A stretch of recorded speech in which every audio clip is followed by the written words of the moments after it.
수행의 기준, 맹상의 표준, 부처님 수행기술 시간입니다. 시청하는 법부님들 행복하십시오. 저는 붓다빠라입니다. 제가 수행하면서 또 궁금한 게 하나 있었는데,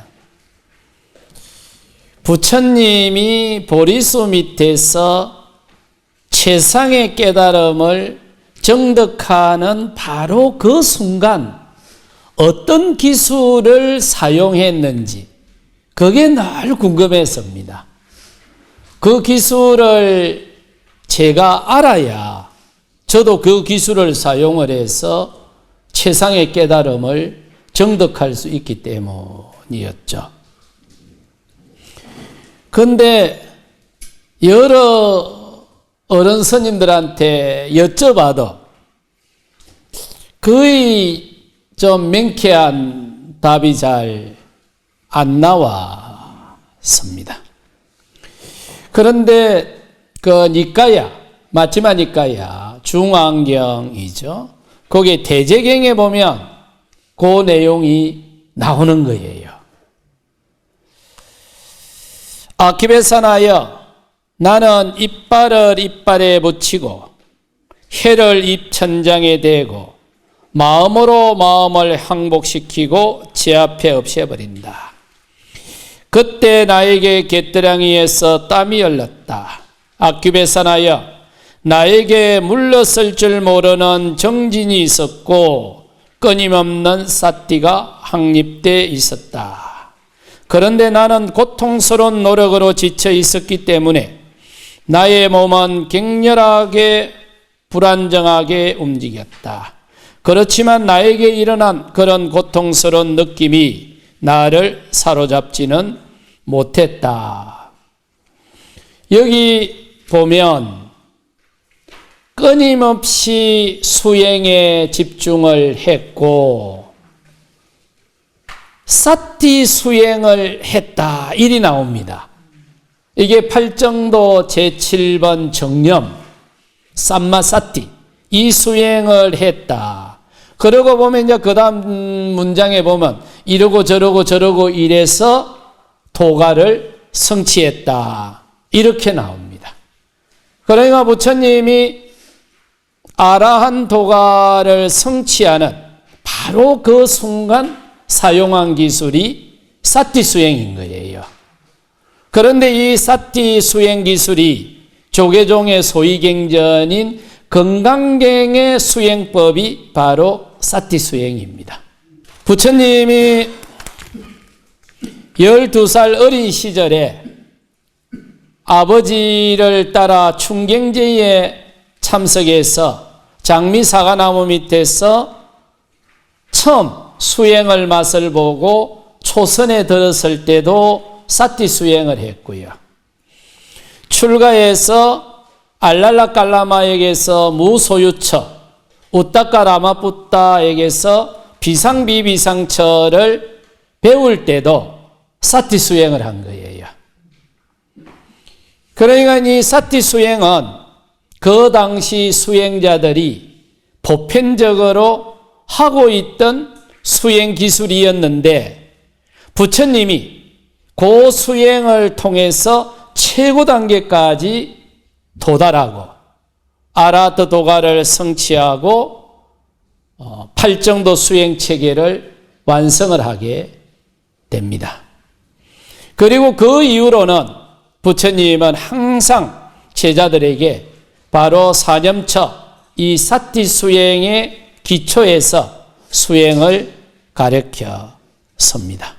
일반적으로 수다원, 소따빠나 단계의 도에 들어가는 것은 앉아서 하는 자념 정도로도 가능합니다. 대부분은 수다원에 들어갈 때는 자념으로 들어갑니다. 그런데 사카다가미, 사다암 이상의 더 높은 도가를 성취하려고 하면 자념만 갖고는 부족합니다. 이때는 행념이나 생활념을 추가해야 됩니다. 특히 차념을 하거나 행념을 하거나 생활념, 쌈바자나 수행을 할 때 소리가 들리거나 망상이 일어날 때 그 일어나는 소리나 망상을 대받아칠 수 있어야 됩니다.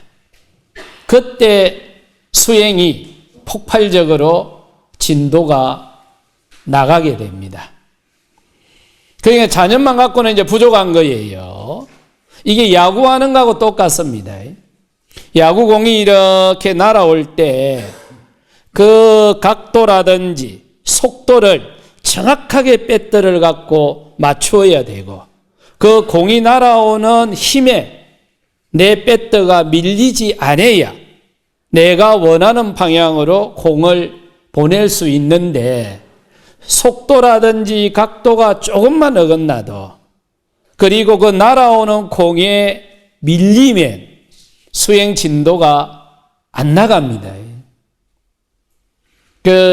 밀리게 되면 야구공을 내가 원하는 방향으로 보낼 수 없는 것처럼 망상이나 소리가 들릴 때 알아차림하는 사띠가 망상이나 소리가 일어나는 방향으로 정확하게 보내고 그리고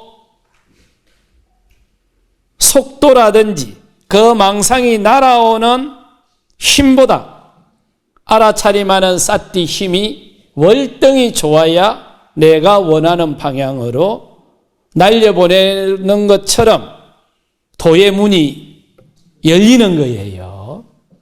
그 한 번 성공 확률을 높이려고 수십만 번, 수백만 번 훈련을 하는 겁니다. 혹시 절에 보면 그 대웅전 앞 안이나 밖에 보면 부처님이 태어나서 인멸할 때까지 그 팔상성도를 그려놓은 그림이 있죠. 거기에 보면 망파순이 자기 딸을 데리고 와서 요염하게 춤추는 장면이 나오잖아요. 그럼 실제로 망파순이 왔을 수도 있고 부처님이 출가하기 전에 화려하게 생활했던 그것이 망상으로 떠올랐을 수도 있고 그 망상으로 떠오르는 순간 망상하면서 도에 드신 겁니다. 그러면 아까 부처님은 사티 수행을 했다고 했고 망상이 일어나는 순간을 놓치지 않고 정확하게 알아차림하면서 최상의 깨달음에 들어가신 거죠. 일어나는 생각과 어울려 놀게 되면 망상의 대상이 되는 거고 알아차림을 하는 순간 수행의 대상이 됩니다. 간혹 우리가 전통적인 선방에서 정진을 하다 보면 눈을 감고 하라든가요, 반쯤 뜨고 하라든가요. 반쯤 뜨고 하락하죠. 반개를 하락하죠. 왜 그렇게 합니까? 졸음에 빠지거나 망상에 자꾸 떨어지기 때문에 그리 한다라고 하는데 이거는 대단히 죄송하게도 수행의 컨셉을 정확하게 이해를 못하신 거예요. 망상은 일어나는 생각은 어울려 놀게 되면 망상의 대상이 되지만 알아차림을 하게 되면 수행의 대상이 됩니다. 그래서 부처님이래 정통파들은 항상 앉아서 좌념을 할 때는 눈을 감고 육감을 통해서 들어오는 모든 데이터를 하나도 놓치지 않고 알아차림의 대상으로 삼아서 수행을 했습니다.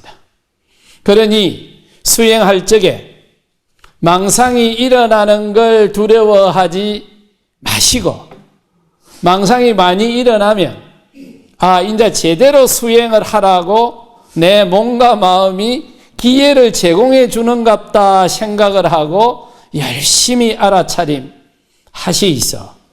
그러다 보면 먼 수가 나도 날깁니다. 부처님도 망파순의 망상이 일어나는 걸 알아차림하고 아라한 도가를 성취했는데 그런 망상이 안 일어날까를 걱정해야지. 그런 망상이 일어날까를 걱정하는 순간 수행과는 10만 8천리 거리가 떨어지게 될 겁니다.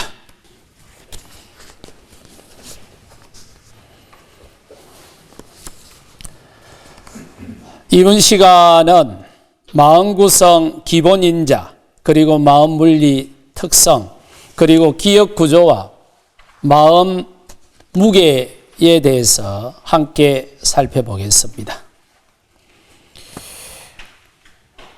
마음 현상을 구성하는 최소 단위가 있을 겁니다. 1807년이 되면 에너지의 최소 단위, 기본 단위가 뭘까가 이제 밝혀지고, 그리고 200년 동안 우리는 그 눈에 보이지 않는 에너지라는 개념을 가지고 얼마나 인류의 삶을 여유롭게 만들어 왔습니까? 마찬가지로 우리가 마음현상이라고 했을 때 참으로 허공에 손짓하는 것처럼 이 개념 파악하기가 쉽지 않을 겁니다. 그럼에도 불구하고 이 마음을 구성을 하는 최소 단위, 이거는 논의가 시작되어야 됩니다. 이미 부처님은 거칠게지만 말씀을 하셨고,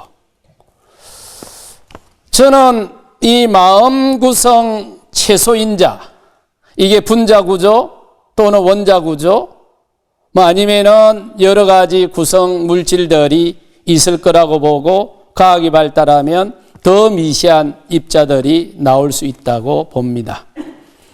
부처님은 정확하게 마음 구성 기본인자가 4개다라고 설명한 적은 없습니다. 그런데 부처님이 설해 놓은 모든 경전을 압축해 봤을 때 부처님이 이해했던 마음 구성 기본 인자는 4가지로 압축할 수가 있습니다.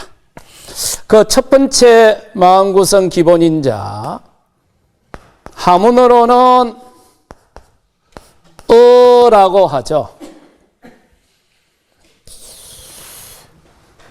마음 거울 또는 마음 공간이라고 해도 될 겁니다. 두 번째로는 이 마음 거울에 맺힌 상,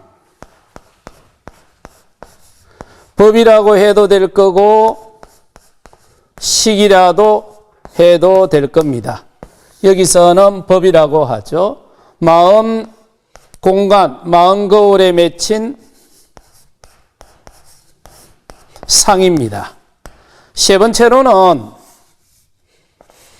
마음 거울에 맺힌 상은 반드시 마음 공간에 저장이 됩니다. 기억이 되겠죠. 맺힌 상은 반드시 마음 공간에 저장이 됩니다.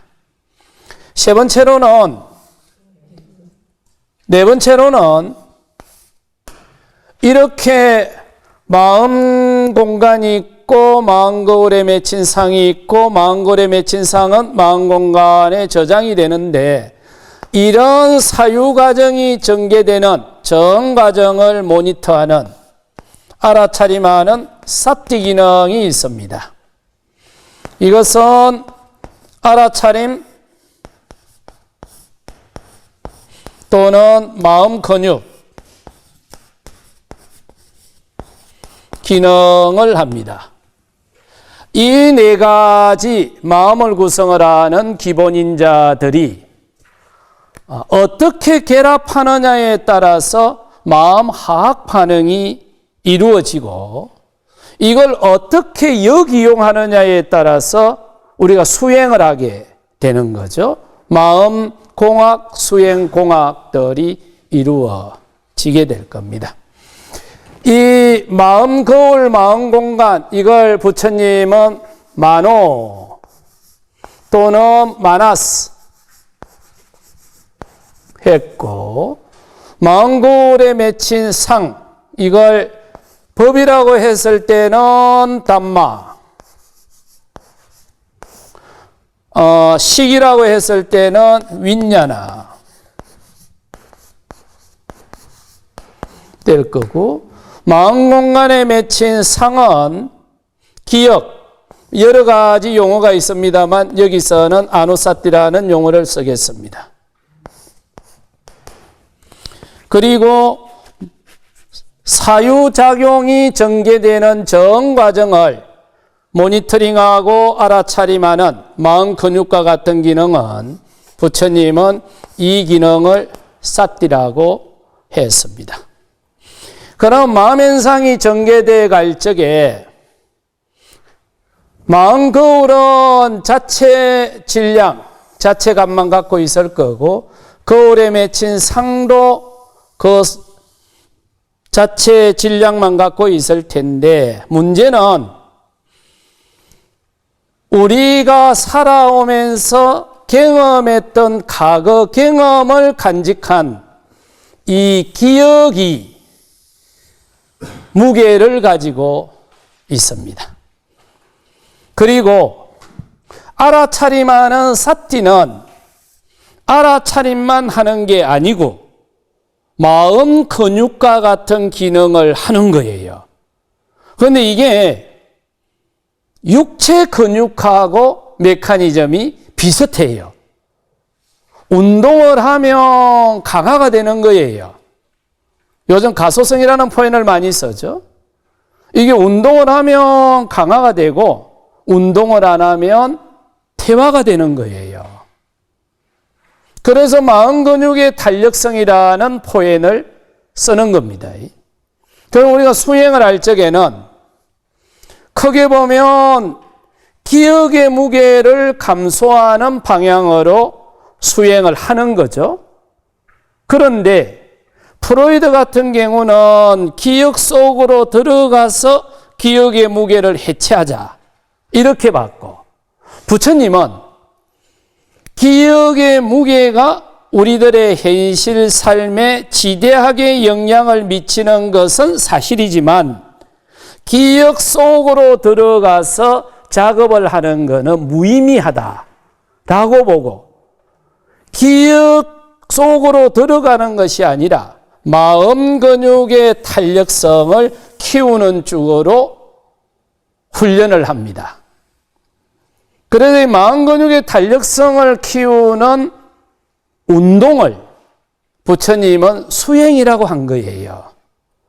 그러면 육체 근육을 키우는 장소는 도장이라고 하죠.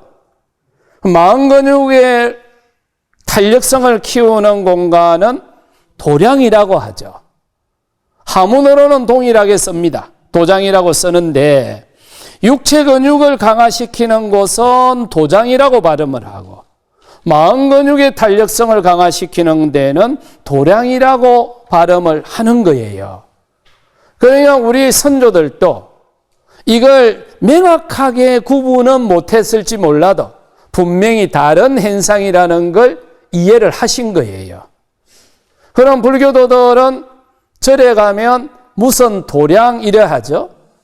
그러니까 마음을 닦는 곳은 도량으로 표현을 했고 육체 근육을 닦는 것은 도장이라고 표현을 했는데, 그러면 마음 근육을 강화하는 것을 수행이라고 표현을 하고 육체 근육을 강화하는 데는 일반적으로 운동이라고 표현을 하는 거예요. 그러면 우리는 수행을 한다 이래야죠. 수행을 하는데 그 핵심적인 내용은 마음 근육의 탄력성을 강화시키는 방향으로 수행을 하고 있습니다.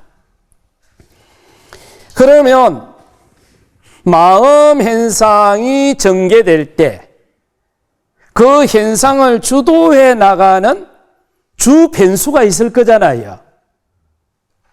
그럼 프로이드 같은 경우는 기억 무게로 본 것이고, 부처님 같은 경우는 마음 근육의 탄력성이라고 본 거예요.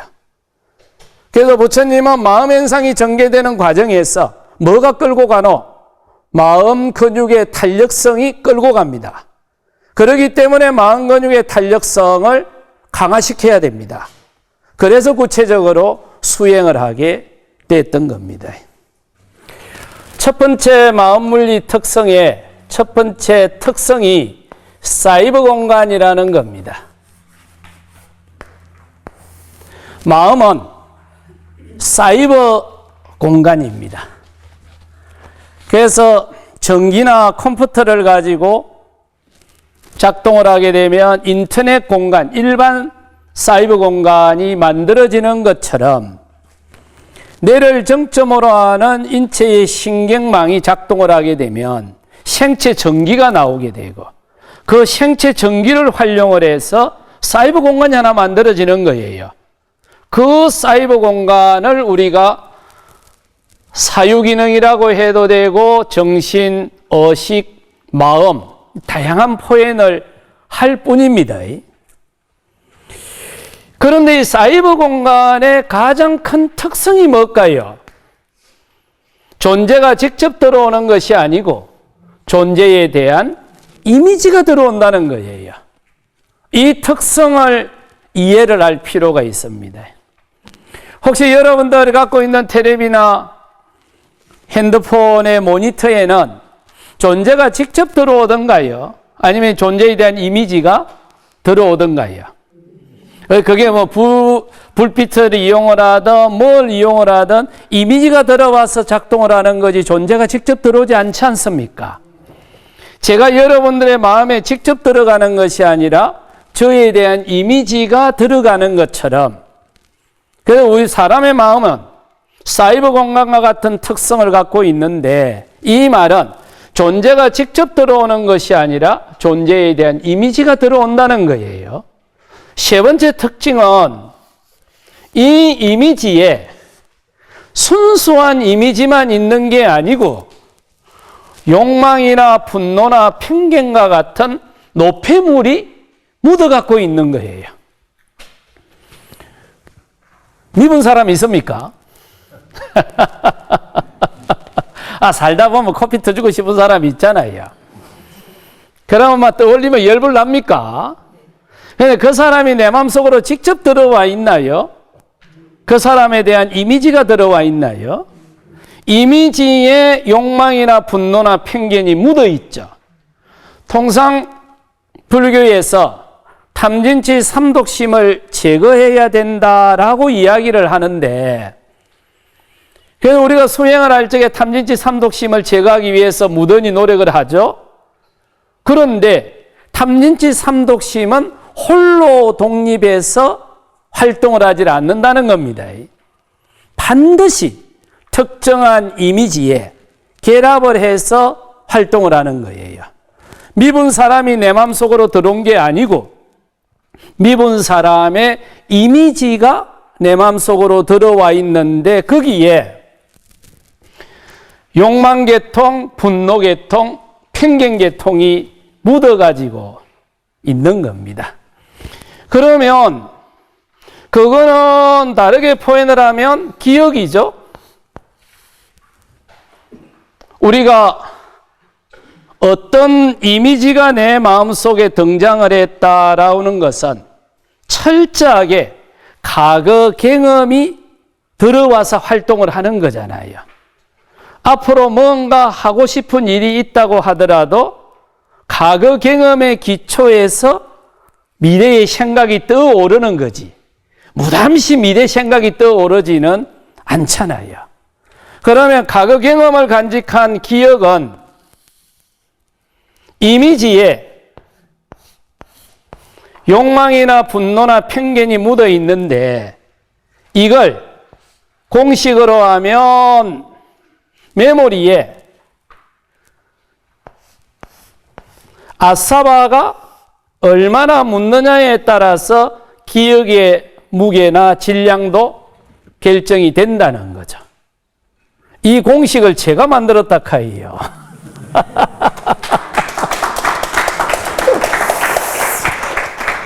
어쨌든 자기 자랑을 좀.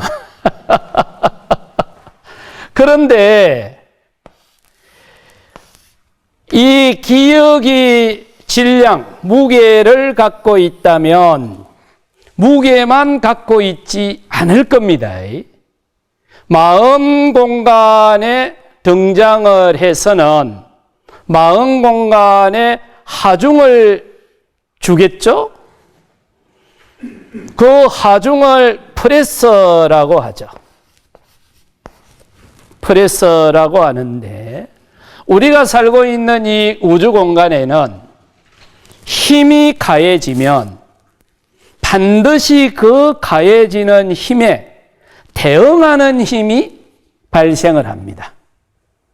그러니까 힘이 가해지는 것만 아니고 그 가해지는 힘에 대응하는 힘이 발생을 하는데 그 대응하는 힘을 응력이라고 하죠.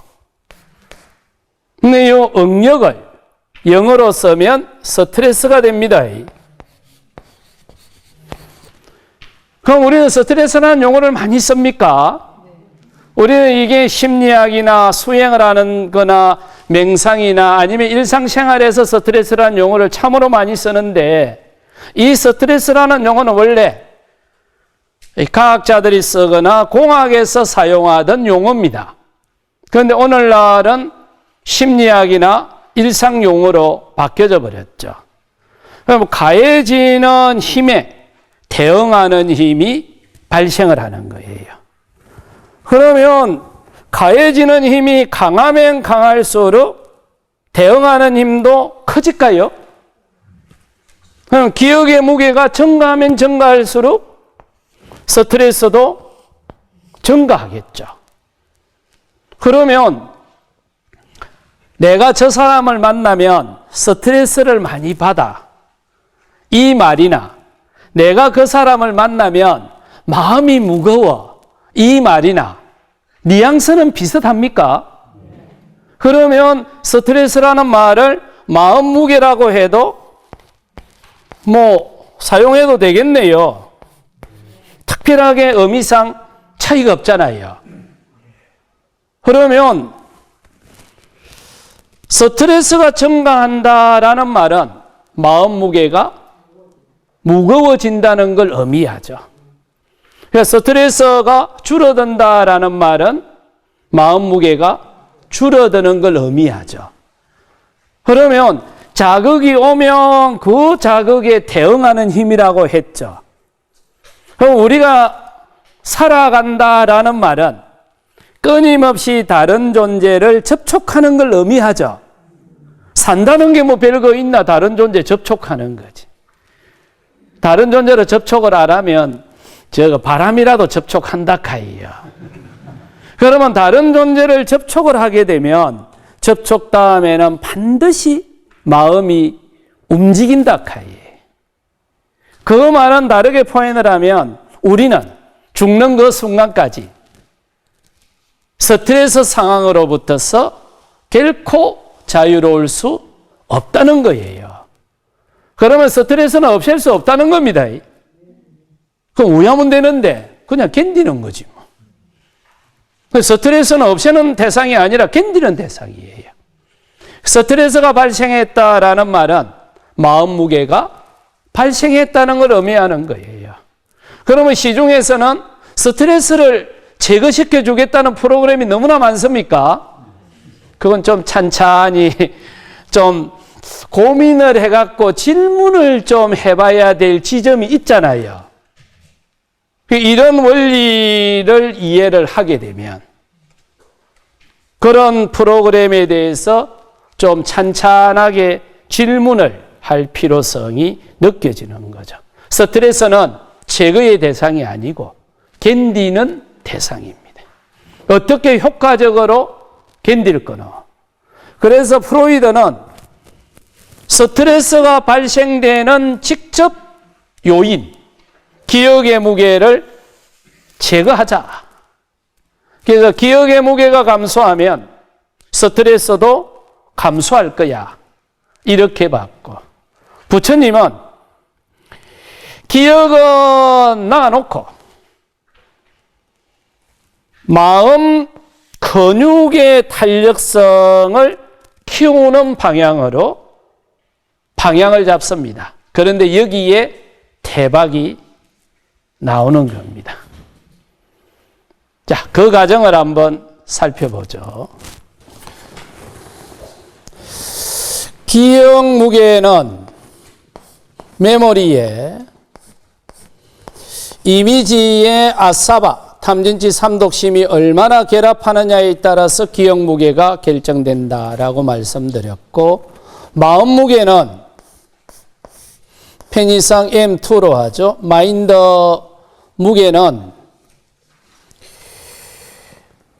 마음 공간에 압력을 가하는 기억 무게를 알아차림하는 사띠, 마음 근육인 사띠가 어느 정도의 탄력성을 갖느냐에 따라서 결정된다. 이때 프로이드는 기억의 무게를 줄이는데 포커스를 맞추었고, 부처님은 마음 근육의 탄력성을 키우는데 포커스를 맞추었습니다. 프로이드는 기억 무게를 줄이기 위해서 과거 기억의 무게를 갖는 그 시점으로 돌아가서 기억의 무게를 해체하려고 했었고, 부처님은 마음 근육의 탄력성을 키우는데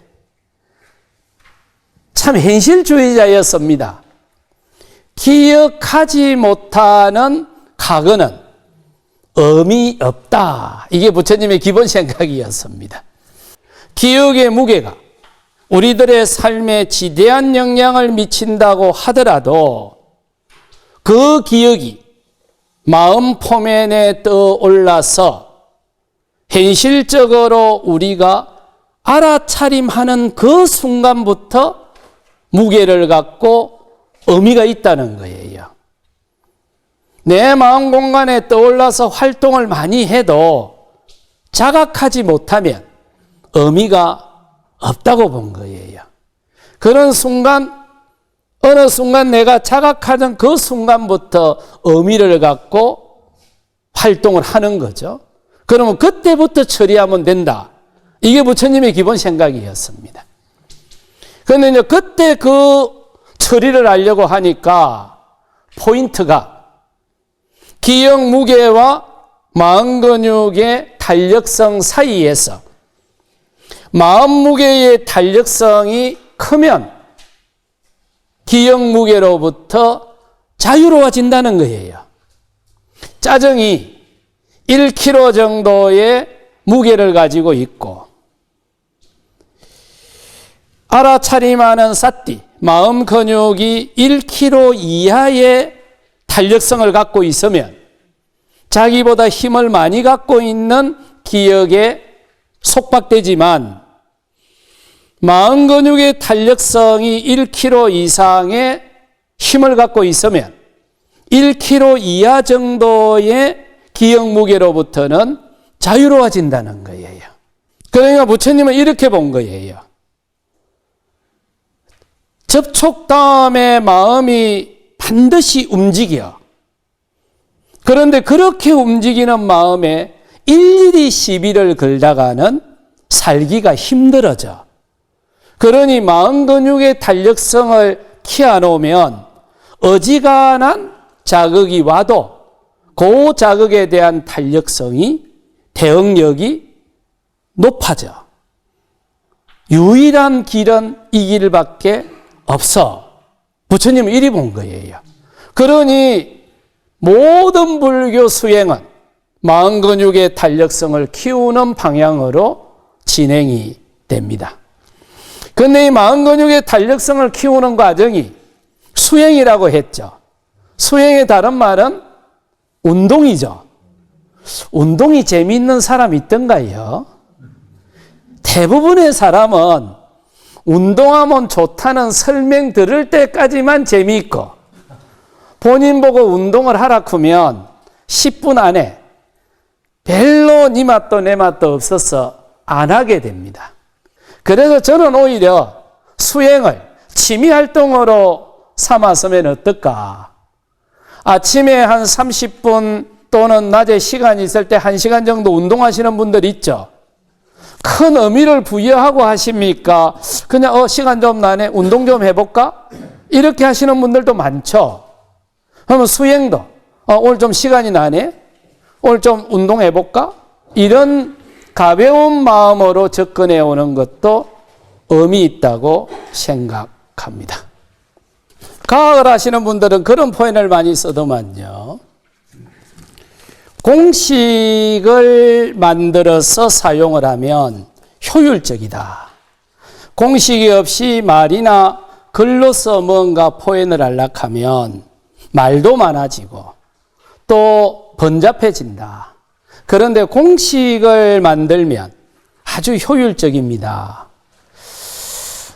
언젠가 대구의 노보살님들한테 마음을 설명한다고 막 설명을 했는데 칠판을 보고 설명을 하는데 뭔가 뒷꼭지가 좀 서늘한 게 뭐 이해를 못 하시는 것 같아요. 근데 한 생각 올라오는 게 내가 얼마나 열심히 설명을 하는데 이것도 이해를 못 하나 싶은데 바로 그 순간 또 한 생각이 올라오는데 아니 맹색이 전문가라고 하면서 저것도 설명을 못 하나 싶더라고요. 얼마나 미안하고 부끄럽던지. 근데 그 이후로 고민을 좀 많이 했던 것 같아요. 그리고는 가급적 그림을 그려가면서 설명을 했습니다. 그런데 우리나라에서 나노문을 여신 과학자가 한 분이 늘 추석이 되면 가족이 와서 차를 마시고 갔는데 이 기억 구조에 대해서 막 말로 설명을 하니까 한 5분인가 있다가 설 주제를 바꿔버리는 거예요. 듣기 싫다는 소리지. 아, 얼마나 그 보내놓고 나서 무참하든지. 그러고 한 1년 정도 있다가 또 가져가고 왔는데 그 무렵에 요 그림을 만들었던 모양이라요. 그래서 그 종이를 펴놓고 앉아보소. 그거는 설명을 하이. 한 5분 정도 지나니까 당신이 이걸 받아가지고 뉴턴 제2 법칙을 쭉 설명을 하면서 스님, 이거 책으로 출판하이소. 제가 기가 얼마나 예립니까? 바로 출판을 했죠.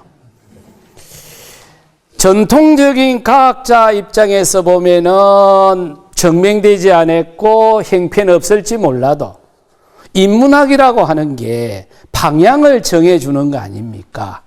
그러면 이런 공식을 스님이 어디 가서 강의를 하면 틀림없이 눈 밝은 사람들은 얼른 논문이나 뭘 제출을 해갖고 짓기라 할 겁니다. 그러니 스님이 먼저 출판을 해놓이소. 그래갖고 출판한 게 부타수행법입니다.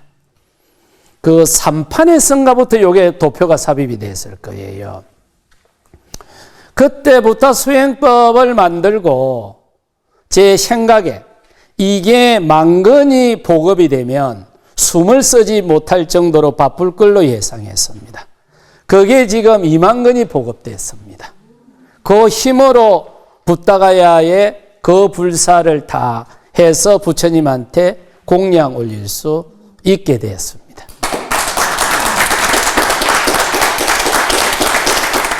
이번 시간은 마음 구성인자, 그리고 마음 분리 특성, 그리고 기억 무게와 기억 구조, 그리고 마음 무게에 대해서 함께 살펴보았습니다. 다음 시간은 구체적으로 기억 무게를 어떻게 감소할 수 있는지, 구체적으로 마음 무게를 어떻게 감소할 수 있는지, 그 기억 무게, 마음 무게 감소하는 메커니즘을 함께 살펴보겠습니다. 지금까지 수행의 기준, 명상의 표준, 부처님 수행 기술의 붓다빠라였습니다. 함께하는 법부님들 행복하십시오. 저는 다음 이 시간에 뵙겠습니다. 이마야 담마 누담마 빠띠빠띠야 부땅 푸제미 이마야 담마 누담마 빠띠빠띠야 담망 푸제미 이마야 담마 누담마 빠띠빠띠야 상강 푸제미 사두 사두 사두